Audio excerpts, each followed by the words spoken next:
ఈరోజు మున్సిపల్ అభివృద్ధి పేరిట ఎలక్షన్ ఉన్నది కాబట్టి శిలాఫలకాల కార్యక్రమాన్ని ఈరోజు కాంగ్రెస్ సీతక్క గారు పెట్టుకోవడం జరిగింది. మరి గత 2 సంవత్సరాలుగా భీమ్గల్ మున్సిపాలిటీలో ఒక పని కూడా చేయలేదు. పోయిన సర్పంచ్ ఎలక్షన్లో గ్రామాల్లో అభివృద్ధి పేరిట మరి అలచల్ చేసి అక్కడ పండగకి ఇవ్వాల్సిన బతుకమ్మ చీరలు ఇచ్చి ఎలక్షన్ చేసింది. మరి అప్పుడే మున్సిపాలిటీకి కూడా ఎందుకు ఇవ్వాలి చీరలు? మున్సిపాలిటీలో ఉన్నటువంటి అక్కా చీరలకు ఎందుకు చీరలు ఇవ్వాలి? మరి ఇప్పుడు మున్సిపాలిటీ ఎలక్షన్ వచ్చింది కాబట్టి మున్సిపాలిటీలో చీరలు ఇవ్వడం, మరి పల్లెటూరులో ఇవ్వకపోవడం, అంటే ఎలక్షన్ వస్తే మాత్రమే మేము చీరలు ఇస్తాం, మరి మహిళలకు మేమేమో చేసామని చెప్పేసి పెద్దగా చెప్తున్నటువంటి అక్క ఒక చిన్న చీర ఇవ్వడానికే మీరు పీసినారితనం చేశారు. గ్రామాల్లో ఇస్తే పట్టణాల్లో ఇవ్వలే, పట్టణాలు ఇస్తే గ్రామాలు ఇస్తారు.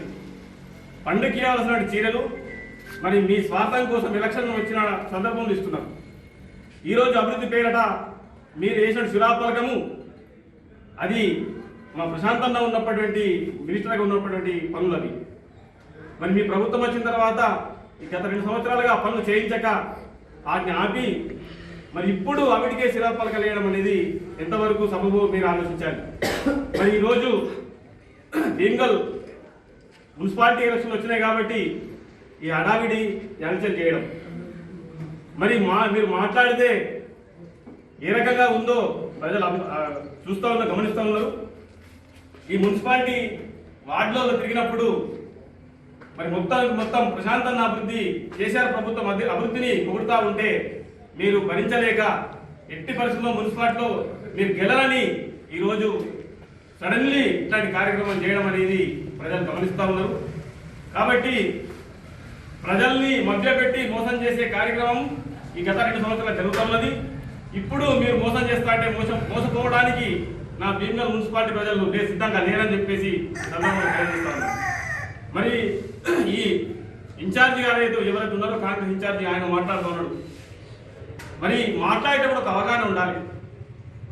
గంజాయి బంద్ చేసామని చెప్పి ఎక్కడి నుంచి వచ్చింది? మరి అది మీ ఇంట్లో ఉండే పొజిషన్లో ఇట్లా మీ ఇంట్లో దాచబెట్టినా? అది అప్పట్లో టీఆర్ఎస్ ప్రభుత్వంలో ఉన్నదంతా దాచబెట్టి ఇప్పుడు తీసినా? ఎట్లా ఒక ఆలోచన చేయాలి.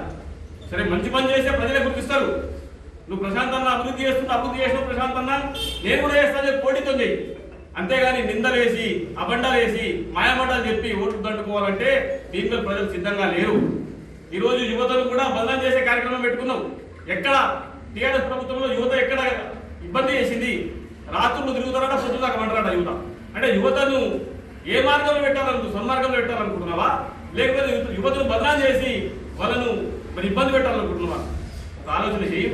నువ్వు ఆలోచన చేస్తే నువ్వు మాట్లాడితే నలుగురికి నచ్చాలే తప్ప మరి నలుగురు బాధపడి ఇబ్బంది పడేటట్టు ఉండద్దు అని చెప్పేసి ఈ సందర్భంలో చెప్తా ఉన్నాను. నీవు అభివృద్ధి అనేది నువ్వు చూయించి చేతుల్లో చూయించి తప్ప బట్టి మాయమాటలు చెప్పి మంది మీద పట్టగాచి పాడేసి నిందలేసే కార్యక్రమం పెట్టుకోవద్దని చెప్పేసి ఈ సందర్భంగా తెలియజేస్తున్నాను. ఏమున్నా భీమ్గల్ ప్రజలందరికీ కూడా ఈ సందర్భంగా తెలియజేస్తున్నాను. మీరు గత ప్రభుత్వంలో ప్రశాంతంగా చేసినటువంటి అభివృద్ధి కేసీఆర్ గారు చేసిన అభివృద్ధి చూసిళ్ళు. మరి 2 సంవత్సరాలుగా ఏం జరుగుతుంది? ఆ అభివృద్ధి ఎక్కడెక్కడ కుంటపడిపోయింది. ఉదాహరణ ఒక్కటి తీసుకున్నాం మనం.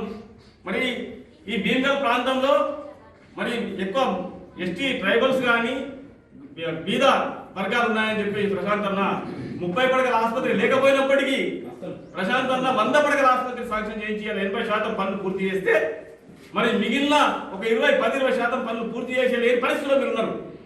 మరి ఈరోజు భీమ్గల్ ప్రాంతంలో ఉన్నటువంటి ఈ పేద వర్గాలందరినీ కూడా ఆదుకోవాల్సిన పరిస్థితి మరి ఎవరి మీరు మరి ఈరోజు ఒక వెజ్ నాన్ వెజ్ మార్కెటింగ్ కోసం మనం ఈరోజు ఒక 75% పనిచేసుకున్నాం. దాన్ని కూడా చేసే పరిస్థితి లేదు. ఈ రోజు నుంచి మేము చేస్తాం, దాన్ని కూడా మేము పూర్తి చేస్తామని చెప్తే మరి ప్రజలు నమ్ముతారా? నమ్మే పరిస్థితులు లేరు. కాబట్టి ప్రజలందరికీ కూడా నేను ఒకటే తెలియజేస్తున్నాను, మనం అభివృద్ధి చేసిన నాయకుడిని ఆయన ఎవరైతే పెడతాడో వాళ్ళకే సపోర్ట్ చేసి మరి ఈరోజు జరగబోయే మున్సిపాలిటీ ఎలక్షన్లో బీఆర్ఎస్ జెండా ఎగరాయని చెప్పేసి ఈ సందర్భంగా భీమ్గల్ ప్రజానికానికి చేతులెత్తి ధన్యవాదాలు దండాలు పెట్టి చెప్తా ఉన్నాను. మరి ఇట్లాంటి మాటలను మోసపూరిత మాటలు నమ్మొద్దని చెప్పేసి మరి ఒకసారి తెలియజేస్తూ జై తెలంగాణ.